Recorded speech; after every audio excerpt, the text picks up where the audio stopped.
महावीर निर्वाण कल्याणक 27 दिनों तक बड़े धूमधाम से चला। अब पुनः हम पुच्छी सुनम विरथुई के माध्यम से प्रभु महावीर से जो चतुर्मास के प्रारंभ दिन से जुड़े हुए आ रहे हैं। 21 गाथाओं के बारे में आप सुन चुके हैं। आज 22वीं गाथा में प्रवेश करते हैं। इसी को सावधानी कहते हैं, इसी को सजगता कहते हैं, इसी को होश कहते हैं, इसी को अपरमत्तता कहते हैं। जिन शासन में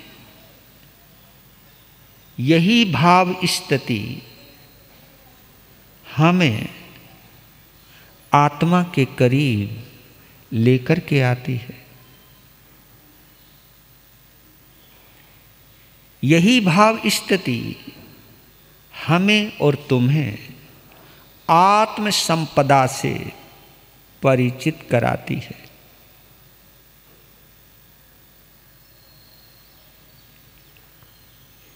विरथुई का प्रत्येक पद, प्रत्येक लाइन, प्रत्येक शब्द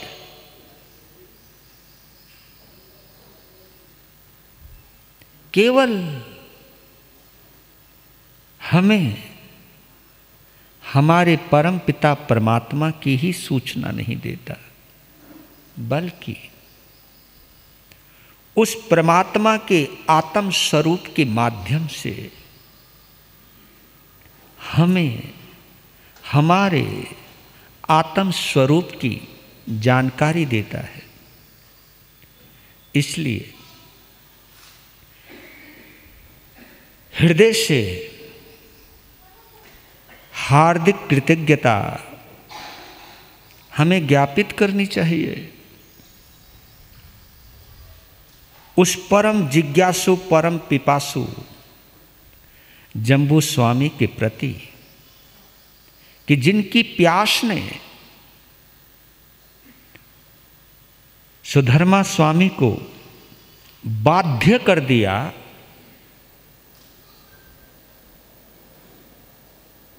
मुक्ति में विराजमान परम पिता परमात्मा को जम्बू स्वामी की हृदय में प्रवेश कराने के लिए आप ये सोचिए कितना उपकार है इस युगल गुरु और शिष्य की जोड़ी का। आज जितने भी आगम हमारे पास हैं, आगम संपदा यानी अपनी आत्म संपदा को देखने का एक नजरिया, एक जरिया अगर कोई है तो वो आगम है। आगम कहिए या आत्मा कहिए, ये दोनों ही बातें अलग अलग नहीं है। आगम ही आत्मा है, आत्मा ही आगम है। लीजिए आज 22वें पद का उच्चारण करते हैं।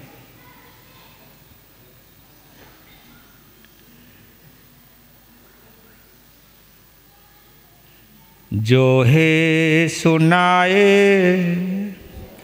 जह वेश सेन पोफे सुआजा है अरविंद माहू खातीन सेठ जहदांत वाके ईसीन सेठ तहवाध माने ईसीन सेठ टहवाध्यमाने। बोलिए आचार्य श्री सुधर्मा स्वामी भगवान की। बोलिए आर्य श्री जम्बू स्वामी भगवान की। अद्भुत जो है सुनाए जह 20 सेने, पुफे सुवा जह अरविंद माहू। खत्तीन सेठे जह दंत वक्के, इसीन सेठ तहवध माने। यहाँ आचार्य सुधर्मा स्वामी 3 उपमाओं के आधार पर अपने परम पिता परमात्मा को प्रस्तुत कर रहे हैं।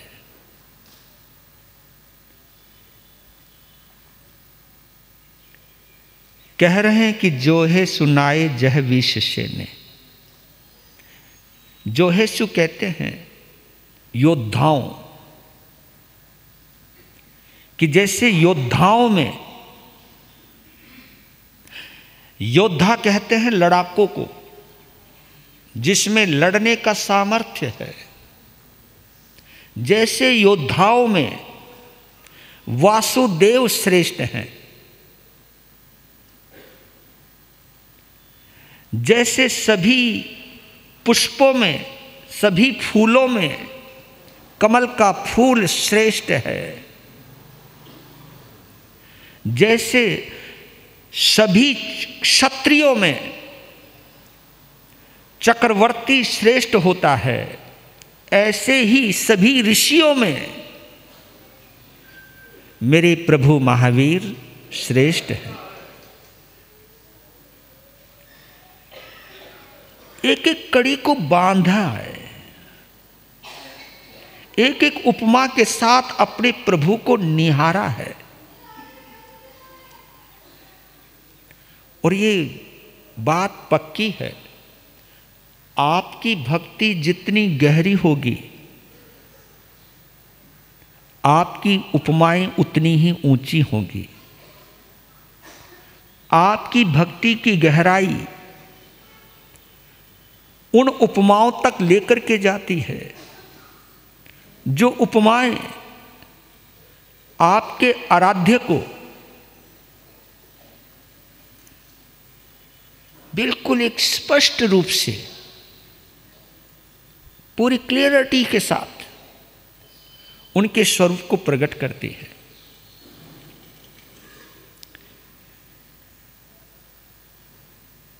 चार लाइनें गा लेते हैं। सोरवेरो मैं यशस्वी वासुदेव अपार है, अखिल पुष्पों में कमल अरविंद गंधागार है। क्षत्रियों में चक्रवर्ती सार्वभौम प्रधान है, विश्व के ऋषि वृंद में सिर वर्धमान महान है। विश्व के ऋषि वृंद में श्री वर्धमान महान है। जहां सूरवीरों की बात आती है, जहां योद्धाओं की बात आती है, वहां वासुदेव अग्रणी होते हैं। वासुदेव कभी युद्ध हारता नहीं है, इसलिए उपमा दी है उनके साथ।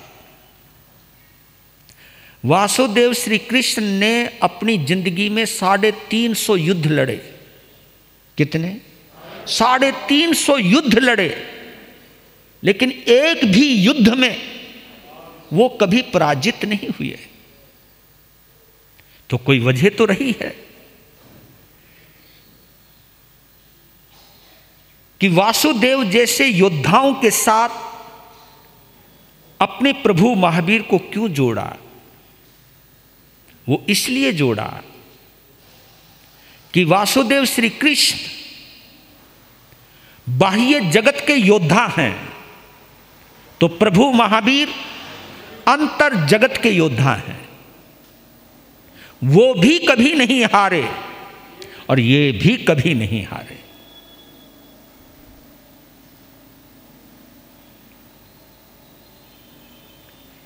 वासुदेव को वरदान होता है, वो कभी हारता नहीं है, जीतता चला जाता है, जीतता चला जाता है।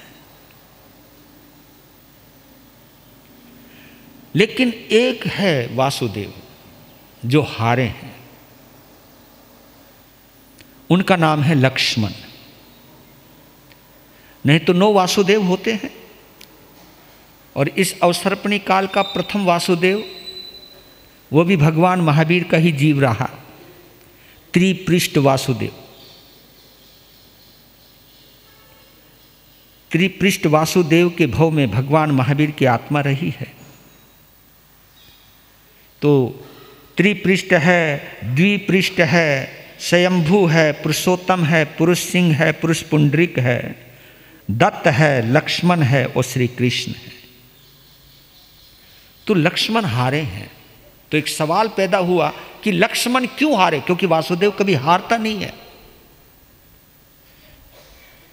और आपको याद होगा कि लक्ष्मण को हराया किसने? किसने? रावण ने कब हराया? नहीं, उन्होंने भी हराया नहीं। हाँ, वो हारे नहीं है। वो इंद्रजीत थे, एक विशेष विद्या उनके पास थी, एक अमोघ बाण था, उसका प्रयोग किया है, वो मूर्छित हुए हैं।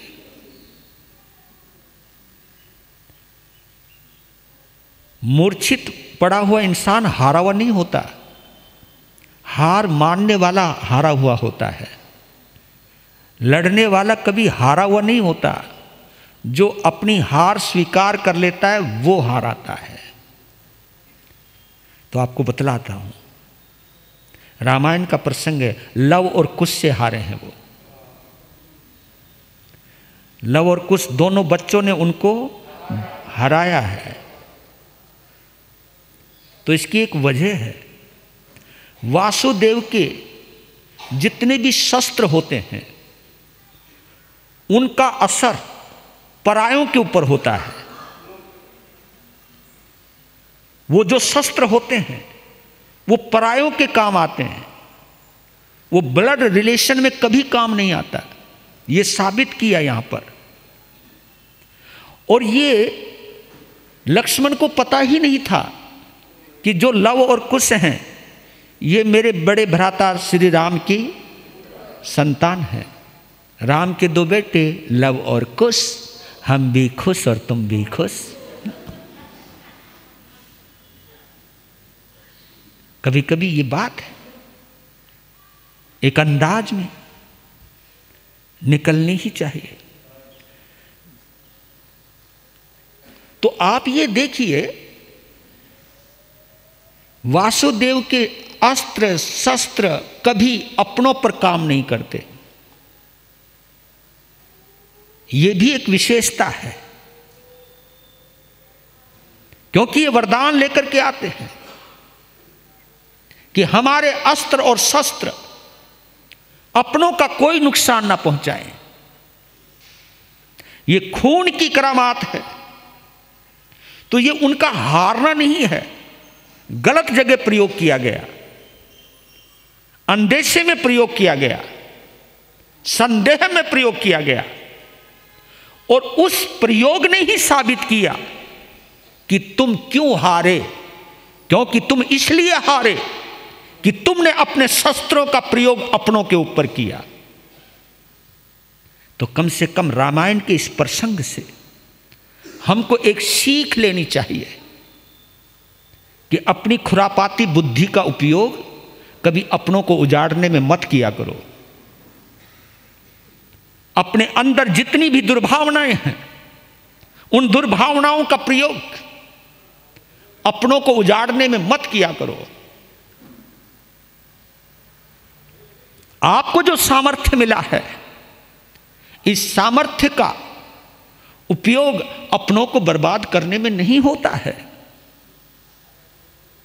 यह समझ अगर आपको और हमको आ जाए, आप ये देखिए ना, भगवान महावीर के साधु साध्वी आपस में एक दूसरे की टांग खींच रहे। भगवान महावीर से जुड़ा हुआ संघ समाज आपस में एक दूसरे की टांग खींच रहा है। इसलिए अव्यवस्थाएं हुई हैं। आपको जो सामर्थ्य मिला है,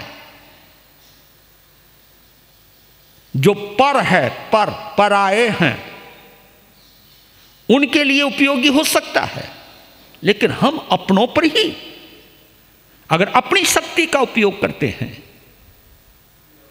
तो ये कोई बहादुरी नहीं है, ये आपकी अकर्मण्यता और नपुंसकता है, ये आपका सामर्थ्य नहीं है। तो महावीर, आपने देखा होगा महाभारत का युद्ध 18 दिनों तक चला। कितने दिन? और महावीर का युद्ध 12.5 साल तक चला। लेकिन कभी देखा आपने 12.5 वर्षों तक भगवान कभी निराश हुए हों, कभी अपना माथा पकड़ के बैठे हों, अरे मैं कहाँ फंस गया यार? क्योंकि निराश व्यक्ति कभी जीत नहीं सकता है। वही तरंगे, वही उमंग, वही उत्साह। बल्कि भगवान महावीर के जीवन में जितने भी उपसर्ग और परिचय के प्रसंग प्रस्तुत होते हैं, उपस्थित होते हैं, वो उतने ही मस्त रहते हैं। और कभी कभी तो भगवान महावीर ने अपने आप को लाड़ देश, अनार्य प्रदेश में खुद लेकर के गए कि ये कष्ट सहिष्णुता, कष्ट सहने का जो आनंद है, वो आनंद कभी भंग नहीं होना चाहिए। यानी उन्होंने कष्टों में भी आनंद को प्राप्त किया, कष्ट में भी वो आनंद में ही रहे, कभी भी वो व्यथित नहीं हुए। तो महावीर के भक्तों, महावीर के श्रावकों, श्राविकाओं, साधक और साधिकाओं, भगवान महावीर का जीवन हमें एक प्रेरणा देता है कि हारना नहीं, चाहे कैसी भी परिस्थितियां आए, उन परिस्थितियों के अंदर कभी सरेंडर नहीं करना, यानी अपने उत्साह को भंग नहीं करना। और हम लोग तो छोटी छोटी बातों पर बिदक जाते हैं। इसलिए कहता हूं कि विरत हुई के ऊपर सुनने वालों और सुनाने वालों, मैं भी अपने को बोल रहा हूं, कभी हमारे जीवन में ऐसा प्रसंग आए जहां हम अपना मानसिक संतुलन खोने लगते हैं, उस वक्त हमें अपने भगवान की याद आनी चाहिए कि वो तो कितनी विपरीत परिस्थितियों के अंदर रहे, लेकिन फिर भी वो कभी घबराए नहीं, हारे नहीं, निराश नहीं हुए। तो भी उसी परंपरा का साधक और साधिका है, श्रावक और श्राविका है। जो कष्ट आते हैं उन कष्टों से क्यों घबराना। आज एक और सवाल करता हूं, आपको मालूम है भगवान महावीर ने किस से युद्ध किया? महावीर का युद्ध किस से था? आत्मा से। काहे को युद्ध करवा रहे तो? हाँ, मैं बतलाता हूं, महावीर का युद्ध था कार्मन शरीर से।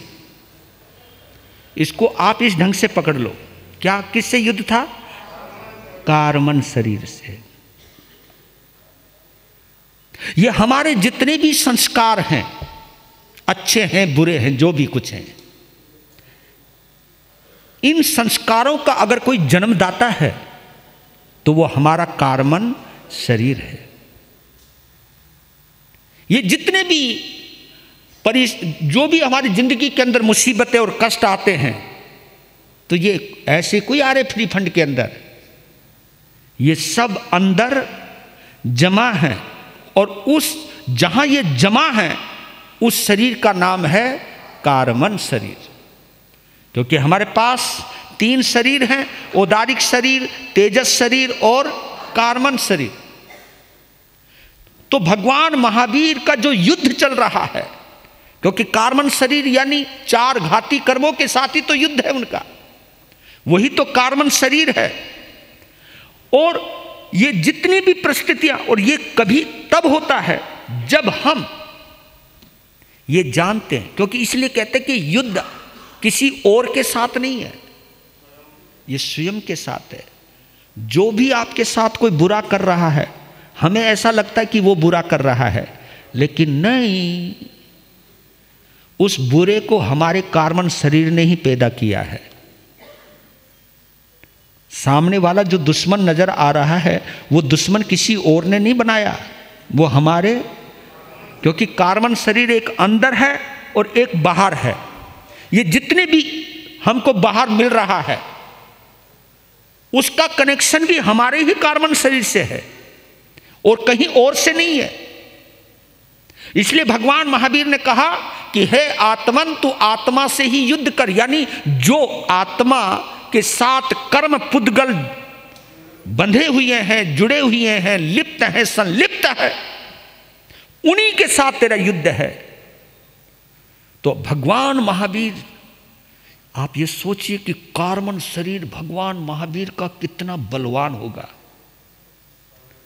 लेकिन उस कार्बन शरीर से ज्यादा अनंत बल भगवान महावीर के आत्मा के अंदर था। ये युद्ध चला है, 12.5 वर्षों तक चला है। 12.5 वर्षों तक ये युद्ध, अगर हम कभी कभी जो वर्णन हम करते हैं तो रोंगटे खड़े हो जाते हैं भगवान महावीर।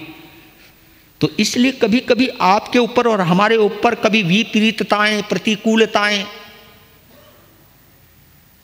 प्रतिकूल वातावरण जो बनता है, उसको एक ही कारण समझना कि इन सभी दृश्यों का निर्माता अगर कोई है तो मेरा कार्बन शरीर है। और इस कार्बन शरीर को हराना अगर है तो जितनी मात्रा में तेरे पास विनम्रता रहेगी, जितनी मात्रा में तेरे अंदर क्षमाशीलता रहेगी, जितनी मात्रा में तेरे अंदर मैत्री भाव रहेगा। ये देखिए, चाहे आप क्षमा ले लो, चाहे आप विनय ले लो, चाहे आप संतोष ले लो, चाहे आप निर्लोभता ले लो, चाहे तुम सरलता ले लो, इन सब चीज़ों को अगर एक ही शब्द में हमको बताना हो, कहना हो, तो एक ही शब्द है मैत्री भाव, बस। और जितने भी कसाय हैं, जितने भी 18 पाप हैं, अगर इन सबको एक ही शब्द में जोड़ना है तो एक ही शब्द है मोहनीय कर्म, बस। मोहनीय कर्म के अंदर ये सब चीज आ जाती है। जितने भी संसार का निर्माण है वो मोहनीय कर्म में है, और जो भी हमें मुक्ति के करीब लेकर के जाता है उसका नाम है मैत्री भाव। मैत्री भाव के जरिए ही हम मुक्ति के करीब जाते हैं, क्योंकि मैत्री भाव में भाव कभी प्रतिकूल होते ही नहीं। ये विशेषता है किसकी? मैत्री भाव की। प्रतिकूल भाव कभी होते ही नहीं है। जब भी हमारे अंदर प्रतिकूल भाव पैदा हो, तुरंत अपने आप को नोटिस करो कि तू महावीर का श्रावक नहीं है, तू महावीर का साधु नहीं है। नहीं, तू बेशक ऊपर से पूजा कर रहा है, लेकिन अभी तूने महावीर को समझा ही नहीं है। जब अपने आप को ये प्रेरणा दोगे कि तू किसका बेटा है, तू किसकी बेटी है, तू किसका मानस पुत्र और पुत्री है, कौन तेरा विधाता है, कौन तेरा मालिक है, जब उसका कनेक्शन जुड़ेगा कि प्रभु महावीर तेरा परम पिता है, तो परम पिता की याद आते ही आप परम श्रावक बन जाओगे। आप परम श्राविका बन जाओगे, हम परम साधक और साधिकाएं बन जाएंगे, क्योंकि हमारा संबंध परम से जुड़ा हुआ है। जो परम है, चरम है, उनके साथ हमारा संबंध है। इसलिए उस परम और चरम को जोड़ करके चलते चलो। लीजिए, एक दूसरा शब्द है पुफे सुवा जह अरविंद माहू।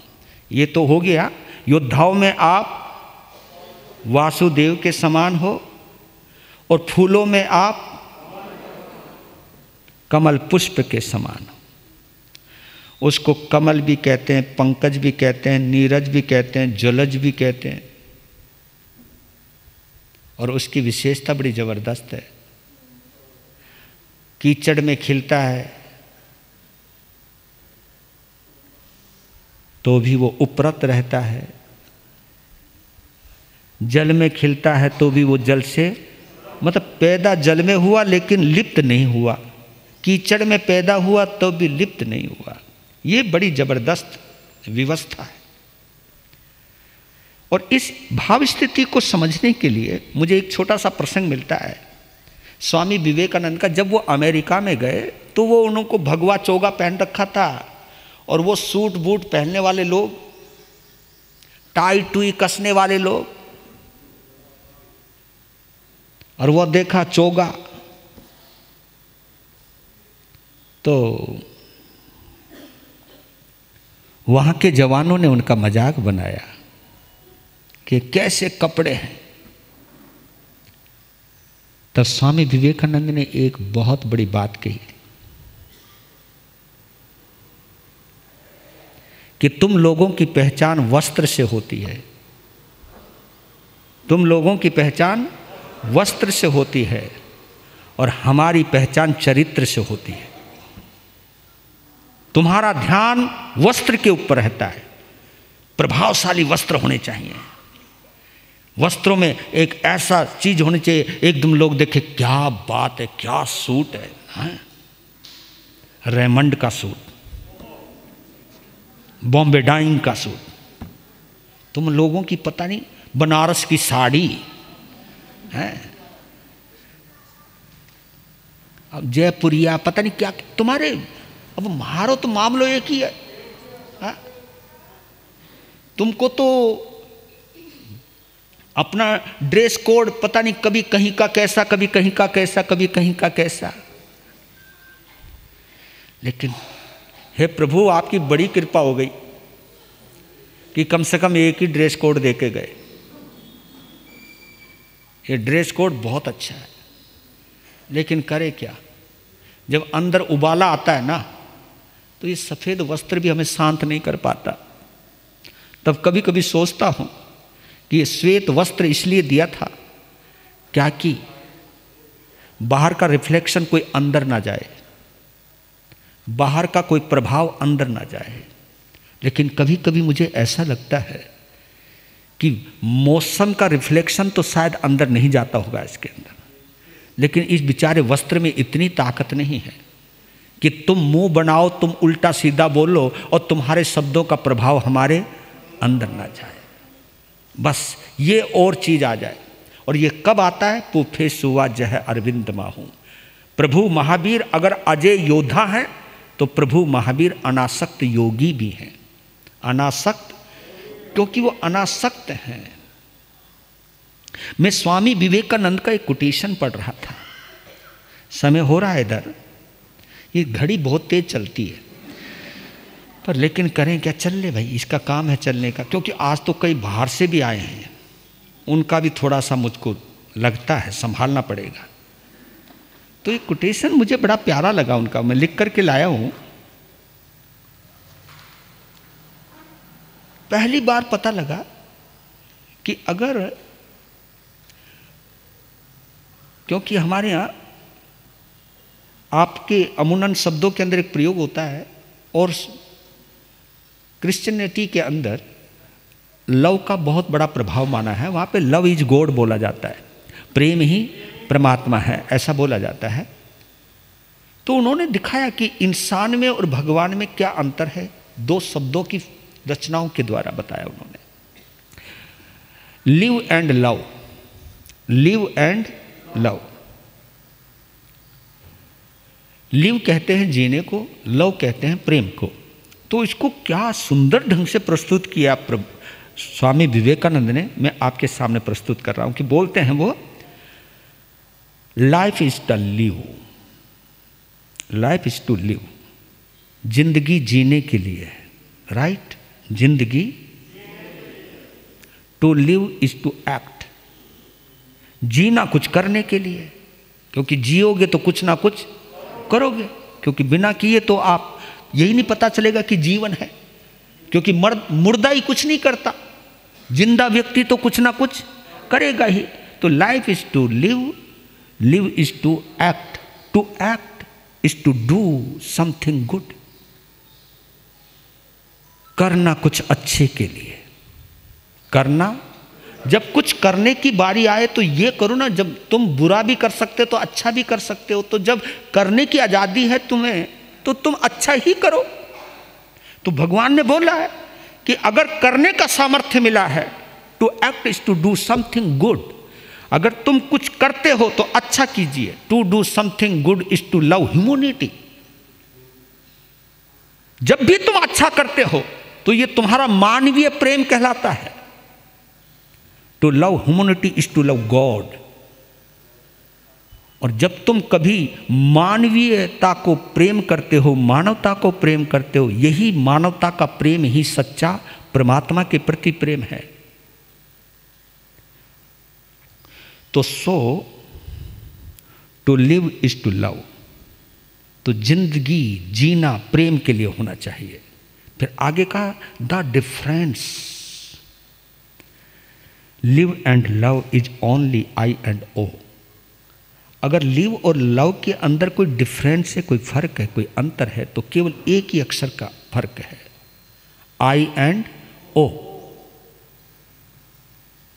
आई लग जाए तो लिव बन जाता है, ओ लग जाए तो लव बन जाता है। यही केवल is only difference, I and O. फिर उसको भी डिफाइन किया उन्होंने, आई मीन्स सेल्फनेस, सेल्फनेस, आई मीन्स सेल्फनेस, क्योंकि आई का मतलब वही होता है सेल्फनेस। आई से ईगो बना है, I means selfness, O means zero और नथिंग, जीरो और nothing. So in the real sense of the universe, अगर पूरे ब्रह्मांड का अगर कोई सत्य है तो सत्य क्या है? Life is to reduce your I into O. अगर जीवन का एक ही मकसद होना चाहिए, अगर जिंदगी मिली है आपको तो इसका एक ही मकसद होना चाहिए, life is to reduce your I into O, कि जिंदगी को लगा दो,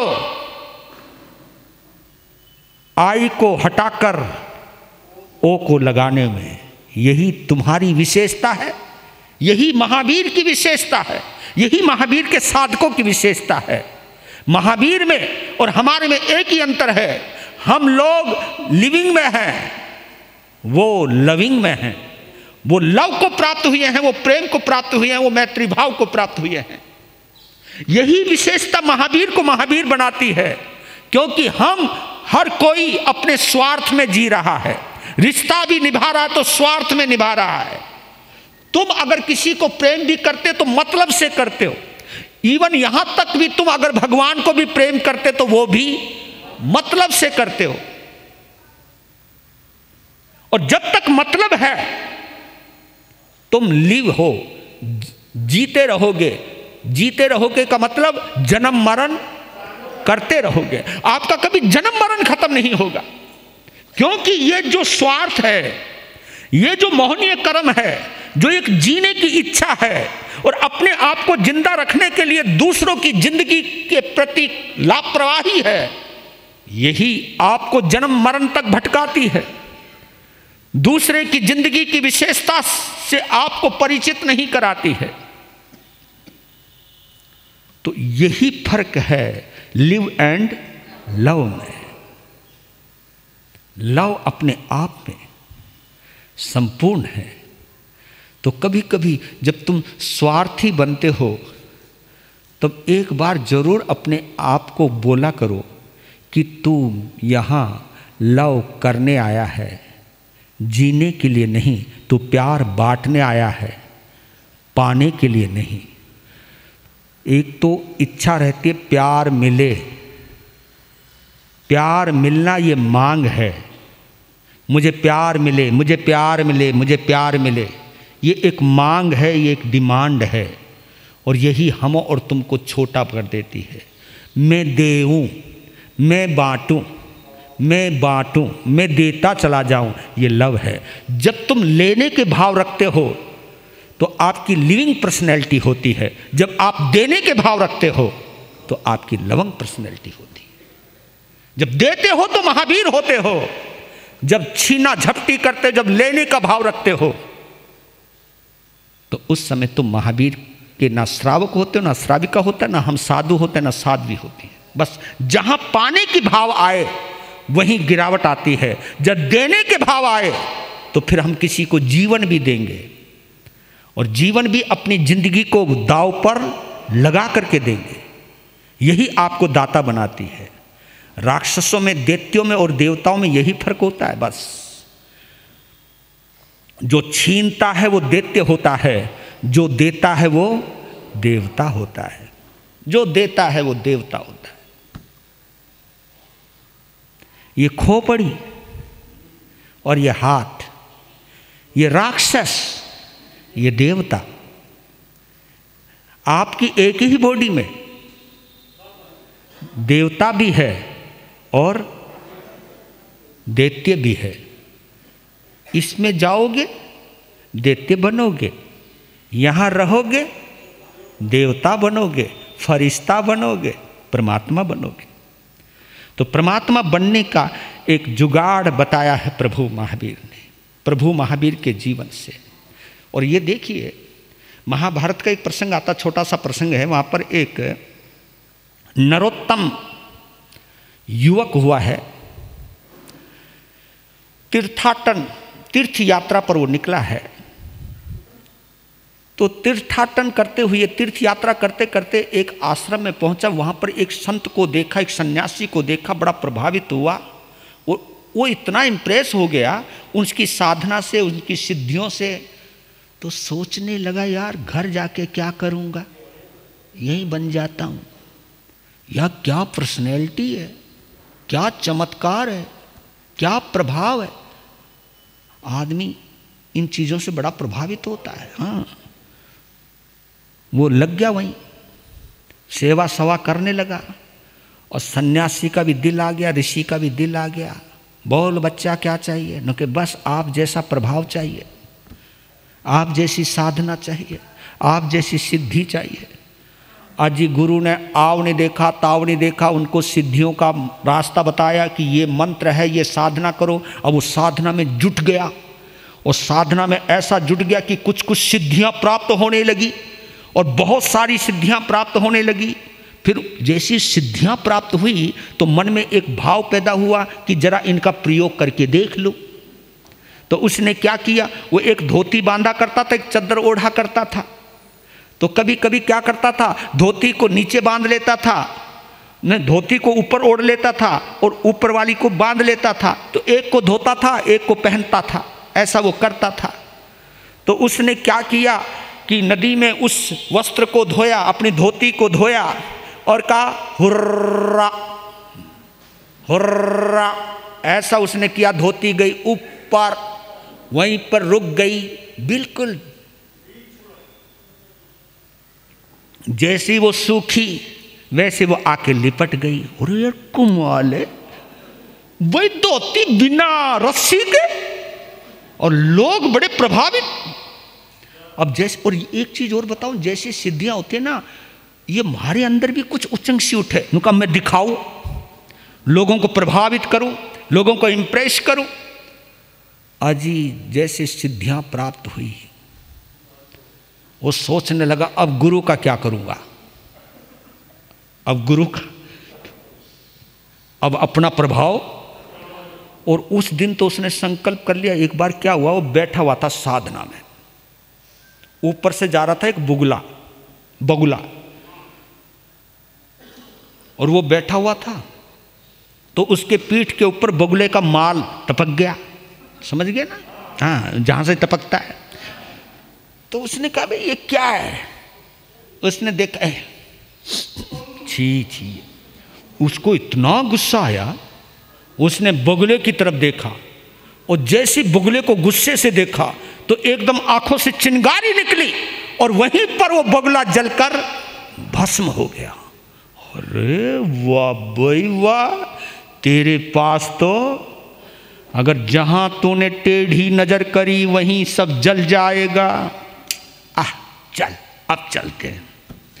गुरु को कहा बाय, तू बैठ, हम चले।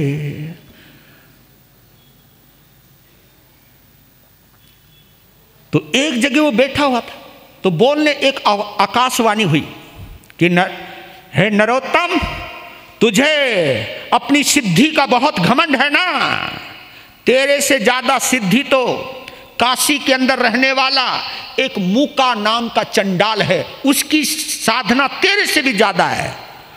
अब ये अहंकारी बर्दाश्त नहीं करता, उन्होंने कहा कैसे हो सकता, जरा देखूं उसको देखने के चक्कर में वहां पहुंच गया।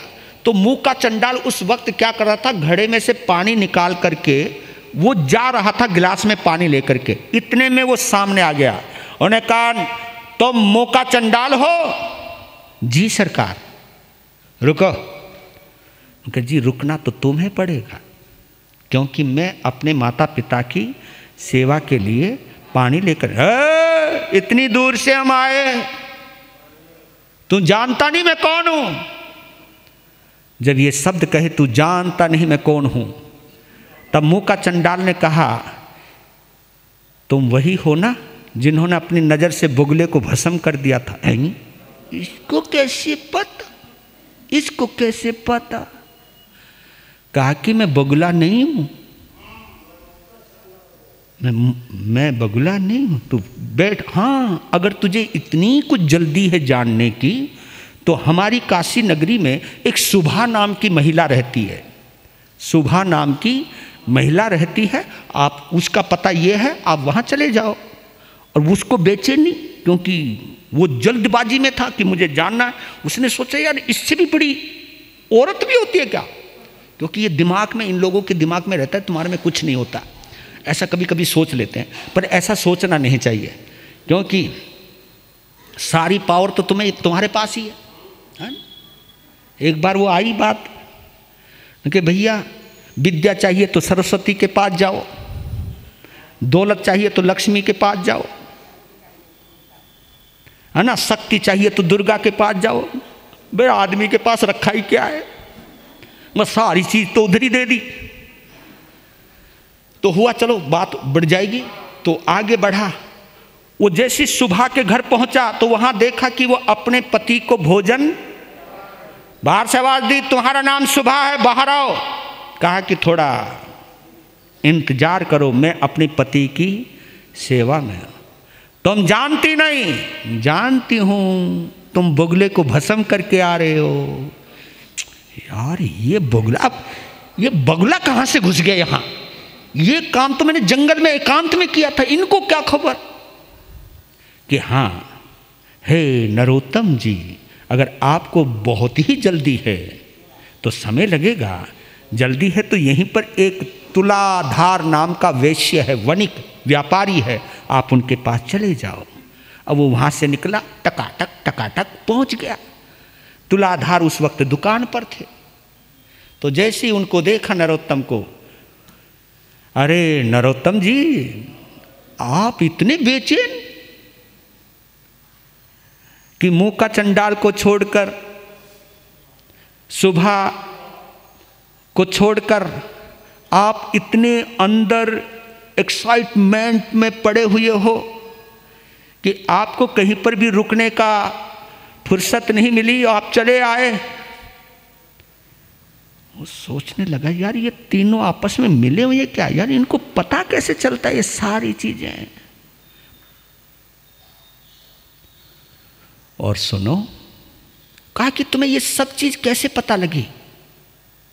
तब वो तुलाधार वैश्य कहता है, जिसका दिल पवित्र होता है, जिसका मन निर्मल होता है, जिसमें धैर्य होता है, जिसमें संयम होता है, जिसमें निर्लोभता रहती है, जिसमें अप्रमत्तता होती है, जिसमें सत्यता होती है, जिसमें सरलता होती है, उससे इस जगत का कोई भी रहस्य छुपा हुआ नहीं रहता है। तो नरोत्तम को पता लगा ये धर्म है, यही अनासक्त योग है। तो हम लोग तो सिद्धियों एक दो माला फेरते ना, तुरंत देखते हैं ऊपर की तरफ, यार कुछ प्रभाव तो हुआ नहीं। इतनी तो बेचैनी रहती है आपके, यार तू रुक जा यार, इतनी तो बेचैनी रहती है हमारे अंदर। तो आप ये सोचिए, ये जो रिश्ता है स्थिरता का है, सहजता का है, सरलता का है। समय आपका हो गया, इतना ही बोलता हूँ। और यही बात आगे कही है कि क्षत्रियों में चक्रवर्ती, क्योंकि ये पद है, चक्रवर्ती एक पद है, वासुदेव जैसे एक पद है, चक्रवर्ती भी एक पद है, और तीर्थंकर भी एक पद है। व्यक्ति व्यक्ति होता है, लेकिन पद, तीर्थंकर भी एक पद है। लेकिन इसलिए कहा कि जो क्षत्रिय होता, जो चक्रवर्ती होता है, जो तीर्थंकर होता है, वो क्षत्रिय कुल में ही होता है। वो क्यों होता है? वो इसलिए होता है क्योंकि उनमें भय नहीं होता।